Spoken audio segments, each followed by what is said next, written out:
Hello everyone, today I'll show you how to install MariaDB on your Ubuntu 20.04 server and use it. By the end of this video it will be up and running. MivoCloud. Power your digital future. Looking for a great hosting solution? Check our website for prices.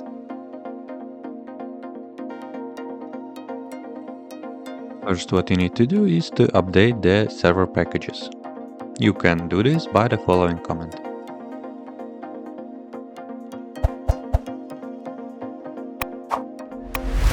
After updating your packages, install the mariadb-server and client using the following command. Once installed, you need to secure your MariaDB installation, which is done by using the following command. You will be prompted for the root user password.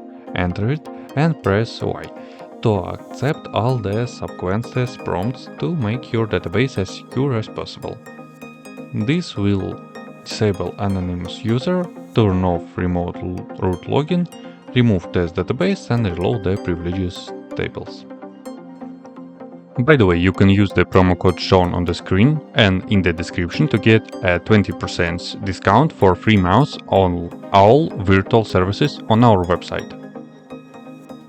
Next, log into the shell and check the version to make sure you are connected.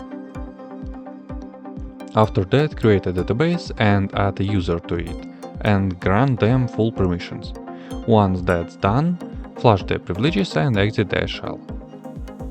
Finally, log back into the database using the newly created user, and you're all set to start working with MariaDB. That's it for the installation. If you found this helpful, please hit the like button so more people can find this guide. All the comments I used are in the pinned comment below.